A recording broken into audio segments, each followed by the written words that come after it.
Hello friends, इस audio में हम शेर और बंदर की कहानी सुनने जा रहे हैं। इस कहानी में बुद्धि पर बल की श्रेष्ठता के बारे में रोचक ढंग से बताया गया है।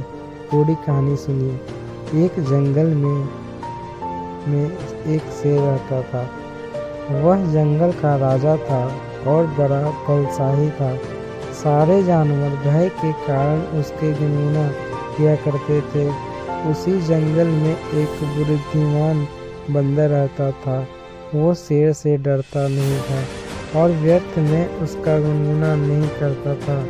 शेर की यह बात बुरी लगती थी। एक बार उसने बंदर को बुलाया और कहा, जंगल के सारे जानवर मेरी प्रशंसा करते हैं, तुम नहीं, ऐसा क्यों?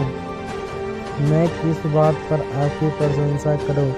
बंदर ने पूछा। मैं बलशाली हूँ, जंगल के सारे जानवर मुझसे डरते हैं। शेर ने उत्तर दिया, वनराज, मैं बल को नहीं बुद्धि को श्रेष्ठ मानता हूँ, इसलिए मात्र बल के कारण मैं आपका गुणगान नहीं करूँगा। बंदर बोला।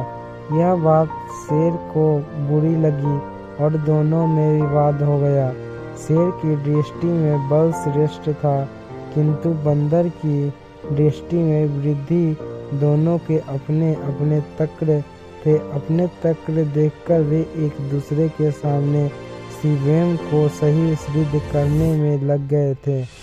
बंदर बोला, शेर महाराज, बुद्धि ही श्रेष्ठ है। बुद्धि के संसार का हर कार्य संभव है, चाहे वह कितना ही कठिन क्यों न हो। बुद्धि से हर समस्या का निदान संभव है, चाहे वह कितनी ही विकट क्यों न हो। मैं बुद्धिमान हूँ और अपनी बुद्धि का प्रयोग कर किसी भी मुसीबत से आसानी से निकल सकता हूँ। कृपया यह बात मान लीजिए। बंदर का तर्क सुन शेर भड़क गया और बोला, चुप कर बंदर, तू बल और बुद्धि की तुलना कर बुद्धि को श्रेष्ठ बता रहा है। बल के आगे किसी का जोर नहीं चलता। मैं बलवान हूँ और तेरी बुद्धि मेरे बल के सामने कुछ भी नहीं। मैं चाहूँ तो इसी क्षण इसका प्रयोग करे तेरे प्राण ले सकता हूँ। बंदर कुछ क्षण में शांत रहा और बोला, महाराज, मैं भी तो जा रहा हूँ, किंतु मेरी यही मानना है कि बुद्धि बल से श्रेष्ठ है। एक दिन मैं आपको ही प्रमाणित करके दिखाऊंगा। मैं अपनी बुद्धि से बल को हरा दूंगा। मैं उस दिन का प्रतीक्षा करूंगा जब तुम ऐसा करके दिखाओगे। उस दिन मैं अवश्य तुम्हारी इस बात की स्वीकार करूंगा कि बुद्धि बल से श्रेष्ठ है, किंतु तब तक कतई नहीं। शेर ने उत्तर दिया। इस बात को कई दिन बीत गए। बंदर और शेर का आमना सामना भी नहीं हुआ। एक दिन शेर जंगल में शिकार कर अपनी गुफा की ओर लौट रहा था। अचानक वह पत्तों से ढके एक गड्ढे में जा गिरा। उसके पैर में चोट लग गई। किसी तरह वह गड्ढे से बाहर निकल तो पाया एक शिकारी उसने सामने बंदूक ताने खड़ा है। शेर घायल था। ऐसी अवस्था में वह शिकारी का सामना करने में असमर्थ था। तभी अचानक कहीं से शिकारी का पर पत्थर बरसने लगे। शिकारी हड़बड़ा गया। इससे पहले कि वो कुछ समझ पाता, एक पत्थर उसके सिर पर आकर पड़ा। वह दर्द से तिलतिला उठा और अपने प्राण बचाने वह उससे भाग गया। शेर भी चकित था कि शिकारी पर पत्थरों से हमला किसने किया और किसने उसके प्राणों की रक्षा की। वह इधर उधर देखते हुए ये सोच ही रहा था कि सामने एक पेड़ पर बैठे बंदर की आवाज़ सुनाई दी, महाराज, आज आपके बल का क्या हुआ? इतने बलवान होते ही हो तो आज आपकी जान पर बना आई। बंदर को देख रहा ने महाराज, कई दिनों से मेरी उस शिकारी पर नज़र थी।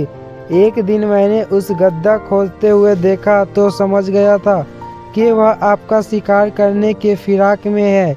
इसलिए मैं थोड़ी बुद्धि लड़ाई और ढेर सारे पत्थर से इस पेड़ पर एकत्रित कर लिए, ताकि आवश्यकता पड़ने पर इनका प्रयोग शिकारी के विरुद्ध कर सकूं। बंदर ने शेर के प्राणों की रक्षा की थी। वह उसके प्रति कृतज्ञ था।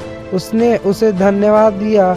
उसे अपने और बंदर के मध्य हुआ विवाद भी स्मरण हो आया और बोला, बंदर भाई, आज तुमने सिद्ध कर दिया कि बुद्धि बल से श्रेष्ठ होती है। मुझे अपनी गलती का एहसास हो गया।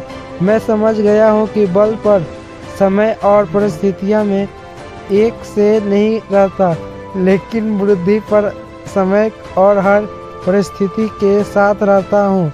बंदर ने उत्तर दिया, महाराज, मुझे प्रशंसा है कि आप इस बात को समझ गए। आज की घटना पर ध्यान दीजिए। शिकारी आपसे बल में काम था, किंतु बावजूद इसके उसने उसी बुद्धि से आप पर नियंत्रण कर लिया। उस प्रकार मैं शिकारी में बल था, किंतु बुद्धि का प्रयोग मैंने डराकर भगा दिया। इसलिए हर कहते हैं कि बुद्धि बल से कई श्रेष्ठ है। शेर और बंदर की कहानी खत्म हो गई। दोस्तों, कहानी से सीख मिलती है, बुद्धि का प्रयोग कर हर समस्या का निराकरण किया जा सकता है। इसलिए बुद्धि को कभी कमतर न समझे। क्या ना समझे?